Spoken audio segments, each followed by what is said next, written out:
Ya, sahabat Indonesia, kita jumpa lagi di Hot News. Kali ini Jenderal Purnawirawan TNI Gatot Nurmantio dengan PDIP. Ada isu apa? Katanya Jenderal Gatot diberhentikan sebagai Panglima lantaran pirasi dia untuk memutar film G30S PKI oleh politisi PDIP, temannya. Jadi ramai. Jadi di penghujung 2017 dia diganti oleh Panglima yang sekarang, Marsikal Hadi Cahyanto. Padahal waktu itu masih ada waktu sekitar 3 bulan ya, sampai Maret masa pensiun beliau. Nah ini jadi ramai, ada implikasi politik tentunya. Nah bersama saya sudah ada seorang penulis sosial politik, Rudi S. Kambri. Kita mau bertanya tentang Jenderal Purnawirawan TNI Gatot Nurmantio dengan PDIP dan isu film G30S PKI. Apalagi ini Mas Rudi? Iya, Mas Andri, ini Pak Gatot Nurmantio ini sosok tentara, tokoh bangsa yang tidak bisa menempatkan dirinya menjadi tokoh yang dipanutan. Ya. Dalam kondisi negara sedang prihatin, ya, kena pandemi ini, yang dilakukan beliau justru menghasut, ya, emosi publik, gitu ya. Mungkin bagi pendukungnya Pak Gatot itu dianggap benar, padahal itu belum tentu benar, gitu ya. Yang pertama terkait dengan proksi PKI, gitu. Itu suatu ilusi atau delusi yang selalu dimunculkan oleh Pak Gatot tanpa data, gitu ya, hanya sekedar menakut-nakutin orang, gitu ya. Ini selalu semasih dia menjabat sebagai Panglima TNI, itu selalu itu yang dikedepankan. Ya. Yang kedua masalah film G30S PKI. Pak Gatot itu adalah orang yang ahistori menurut saya, bahwa semua orang yang terlibat dalam sejarah itu mengakui film itu penuh dengan propaganda. Ya. Harus ada revisi, ya. Versi-versi yang lebih netral, objektif, gitu ya. Sebagai contoh saja, tentang para jenderal yang dibunuh, diculik, kemudian matanya dicungkil, disilet-silet. Ternyata menurut pengakuan salah orang dokter tidak terjadi seperti itu. Jadi ini adalah propaganda Orde Baru yang ingin terus disuarakan oleh Pak Gatot. Ya. Kalau saya bicara tentang G30S PKI, itu harus diperdebatkan panjang bahwa pelakunya bukan sekedar PKI, karena itu banyak faktor, gitu ya. Kalau saya menilai situasi silang sengkarut pada tahun 65 itu penuh dengan masalah-masalah yang bisa didiskusikan oleh para ahli sejarah. Pertama, kuatnya dukungan Soekarno terhadap Partai Komunis Indonesia, itu kenyataan, ya. Yang kedua, keinginan Soekarno untuk menyatukan semua komponen bangsa, kekuatan yang ada pada waktu itu, nasionalis, komunisme, dan agama, dalam suatu jargon yang namanya Nasakom, gitu ya. Pada waktu itu ada keinginan Bung Karno untuk menyatukan 3 pilar kekuatan itu, gitu. Dan yang kedua, adanya masalah di internal Angkatan Darat. Itu yang harusnya diungkap oleh para sejarawan, yang sehingga beberapa masalah ini menyebabkan terjadinya tragedi yang sangat mengenaskan itu. Iya. Yang memakan korban 7 orang perwira tinggi TNI, gitu ya. Nah, artinya apa? Pada saat setelah Orde Baru jatuh tahun 98, ada kesepakatan nasional. Ya. Waktu itu Menteri Penerangannya adalah Letnan Jenderal Yunus Yosvia, TNI, ya, yang melakukan penyetopan siaran film di TV G30S PKI. Ya. Ini publik harus tahu. Yang menyetop bukan B.J. Habibie atau bukan sipil, tapi adalah orang militer sendiri. TNI sendiri, akhirnya di stop karena ini sahabat Indonesia yang mungkin yang milenial belum tahu bahwa pada saat Orde Baru film itu setiap tahun diputar. Film yang penuh dengan adegan-adegan kekerasan ini diputar terus menjelang 30 September. Ini membuat rakyat menjadi ketakutan sebetulnya. Dan ini sebetulnya di sisi lain saya juga mengagumi Orde Baru karena waktu itu Orde Baru bisa memasukkan suatu musuh bersama atau common enemy yang namanya komunisme PKI sampai masuk ke alam bawah sadar semua orang waktu itu yang terlibat, sehingga siapapun yang dituduh PKI akan ketakutan gitu. Setelah Orde Baru tumbang, itu kan dikoreksi semua oleh teman-teman yang bergerak dalam Orde Reformasi waktu itu. Dan waktu itu Jenderal Yunus Yosvia memutuskan untuk menghentikan pemutaran film itu. Oke, itu satu hal. Nanti kita bisa perdebatkan dengan para ahlinya ya. Nah, ini Pak Gatot ini menciptakan proksi PKI ini dengan PKI fobia pada era-era yang tidak tepat gitu ya. Saya jujur saja secara pribadi tidak sependapat bahwa komunisme itu menjadi ancaman. Tidak lagi menjadi ancaman menurut saya. Justru yang menjadi ancaman yang paling kuat itu adalah radikalisme. Ya, ini yang menjadi ancaman yang nyata yang dicoba diselamurkan atau ditutupi dengan proksi PKI fobia ini. Ini harus tahu gitu ya. Pak Gatot tidak bisa menyesatkan publik dengan informasi-informasi yang menyesatkan. Ini nggak boleh. Terus yang kedua terkait dengan masa pensiunnya Pak Gatot. Ya. Pada waktu itu Pak Gatot diberhentikan sekitar awal Desember tahun 2017. Nah, Pak Gatot sudah cukup waktu dan waktu itu sebelumnya ini publik harus tahu beliau juga merasa sebaiknya saya diganti cepat. Ada statementnya dan itu ada rekam jejak digitalnya ada. Ya. Dan kalau kita runut ke belakang Mas Andri, bahwa sebetulnya bukan diberhentikan jauh hari di tengah pensiunnya, tidak. Hanya 4 bulan atau 3 atau 4 bulan. Pak Gatot itu kelahiran 13 Maret tahun 1960. Artinya apa? 13 Maret tahun 2018 beliau sudah harus masuk pensiun. Jadi ada persiapan pensiun yang 3 bulan atau hampir 4 bulan, singkat, saya kira wajar-wajar saja. Cukup singkat. Ya, dan Panglima TNI yang lain juga mungkin menghadapi yang sama gitu loh. Nah, ini yang coba disudutkan oleh Pak Gatot seolah-olah ada kepentingan tertentu yang dia menjadi hero atau pahlawan yang dijolimi oleh rezimnya Pak Jokowi. Ya, ini kan salah besar gitu.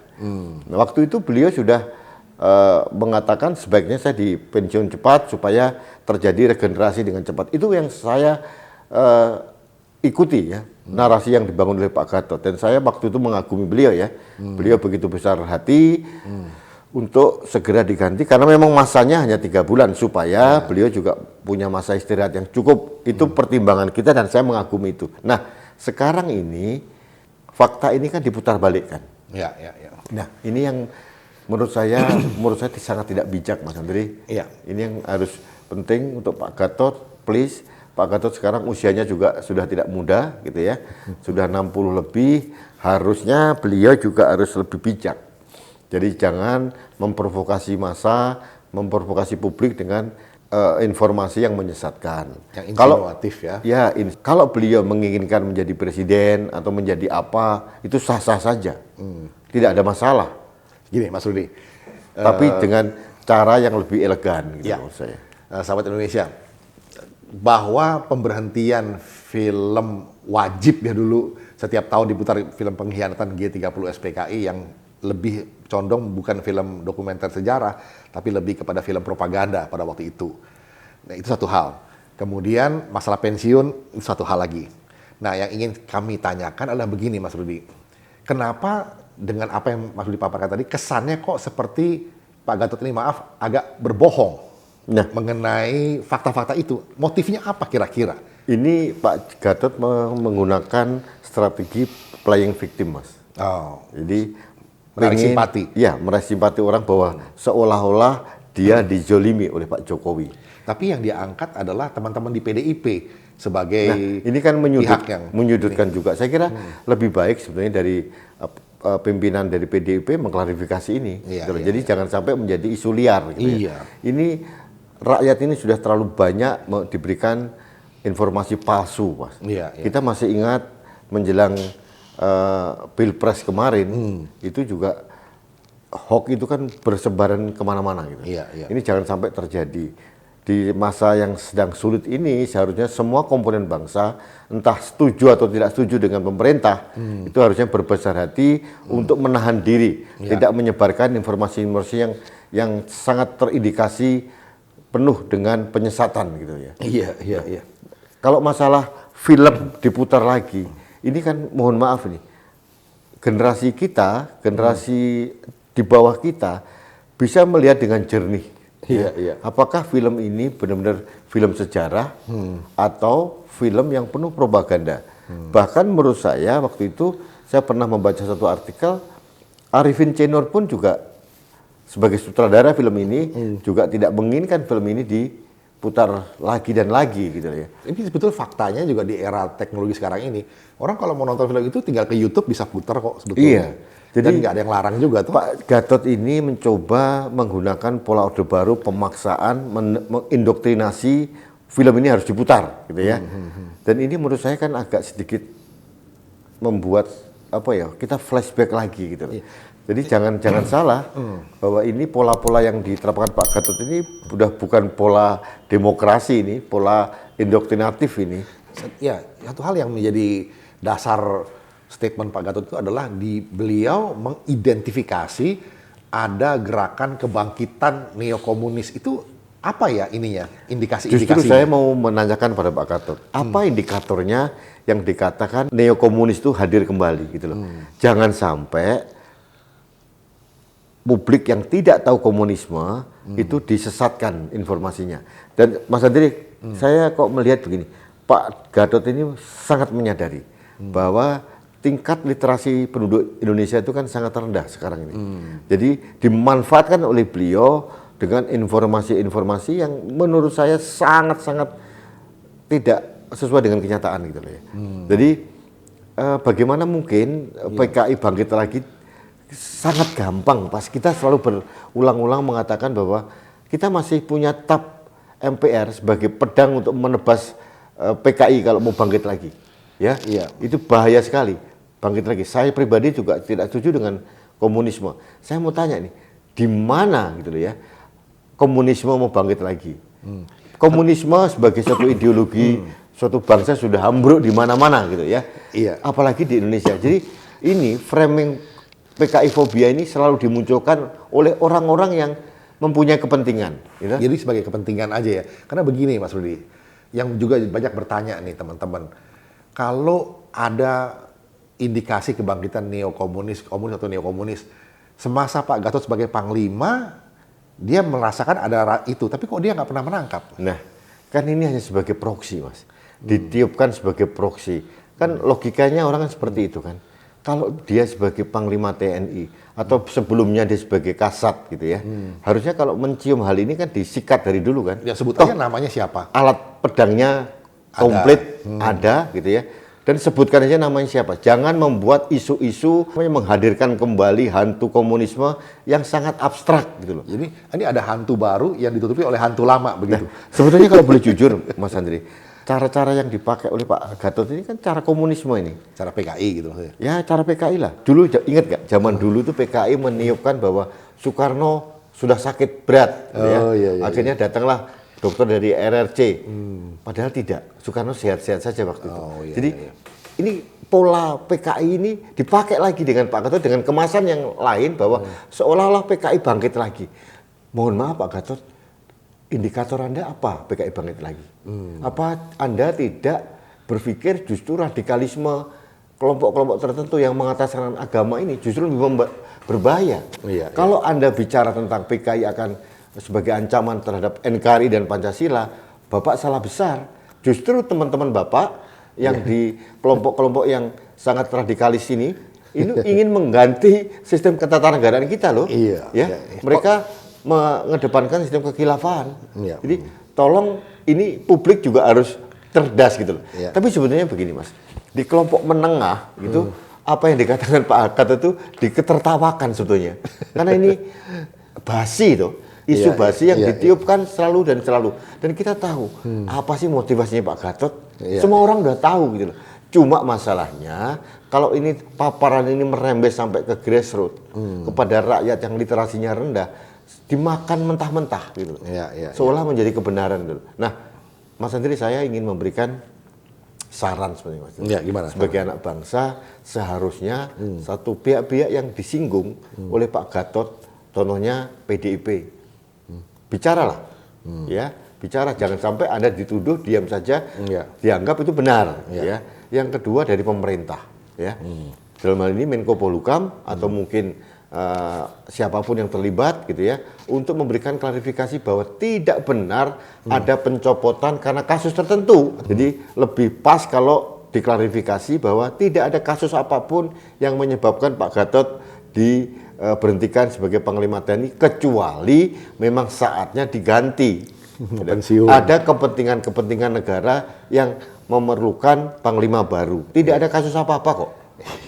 Pak Gatot diberhentikan dengan hormat, dan pada waktu itu Pak Gatot juga kelihatan benar dia begitu legowo gitu ya. Nah, kalau sekarang ya, kelegowan itu terangnya palsu. Saya nggak tahu yang palsu sekarang atau yang 2 tahun yang lalu. Yang mana nih? Yang mana ini? Jadi menurut saya Pak Gatot juga harus jangan bermain drama lah gitu ya. Kita bicara sebagai anak bangsa, please Pak Gatot, Anda itu adalah sosok dari militer yang dibanggakan oleh anak buah.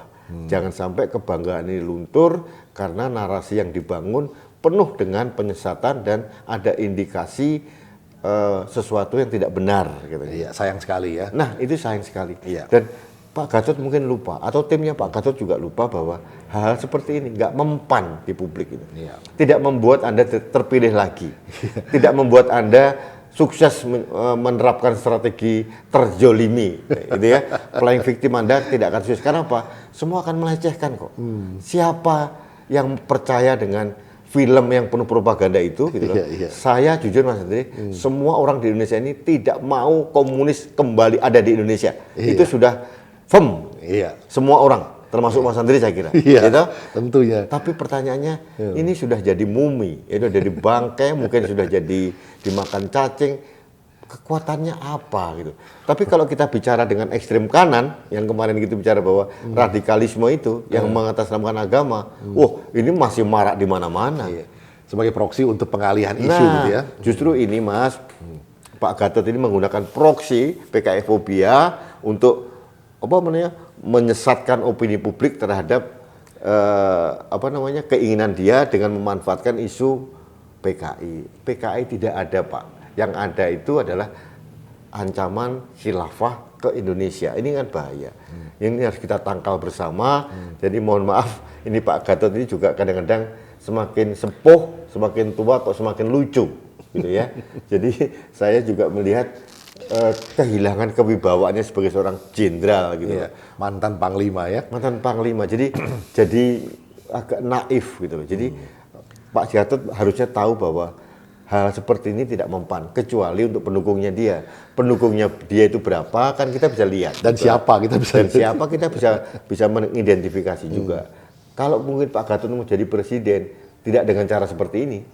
Bapak baik-baik menunjukkan kapabilitasnya, dekatin partai. Nah, siapa yang mau mengusung? Itu kan itu loh kan ya. Kalau kita bicara menjual diri gitu ya. Atau personal brandingnya kan harus tepat gitu. Jangan personal branding menggunakan isu-isu yang basi, bau, udah kemana-mana gitu ya. Digoreng ulang. Selalu ada setiap September gitu. Setiap tanggal 1 Juni kelahiran Pancasila. September lagi. Nah, mungkin Mas Andri kita juga jangan terlalu terpancing ya. Mungkin Oktober, November hilang lagi sih ini. Nanti sebentar lagi ada upacara bakar bendera nggak? Nah, nggak tahu. Kadang-kadang dia yang membuat bendera, gitu ya. Sablon sendiri, bakar-bakar sendiri, marah-marah sendiri, menuduh-nuduh sendiri. Jadi mohon maaf, ini strategi kuno yang menurut saya sudah tidak tepat.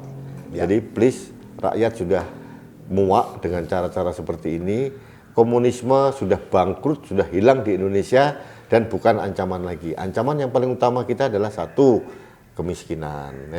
Negara ini sedang recovery ekonomi. Gitu. Bu Sri Mulyani hari ini sudah memberikan warning tentang kemungkinan terjadinya resesi. Gitu. Ini yang harus kita antisipasi. Ya. Jadi ancaman yang kedua adalah ancaman dari kekhilafan, ya, kelompok-kelompok tertentu yang menginginkan itu yang harus kalau PKI tidaklah, menurut saya Pak Gatot, mohon maaf, Anda gagal, gitu loh, gagal total. Gitu, Iya, sahabat Indonesia, kita mengharapkan seorang mantan Panglima TNI menjadi panutan juga, bukan malah menciptakan statement-statement atau narasi-narasi yang insinuatif, yang akhirnya terkesan dalam tanda kutip bohong. Jadi itu saja sahabat Indonesia, kiranya bangsa Indonesia menjadi lebih cerdas, lebih kritis. Indonesia maju.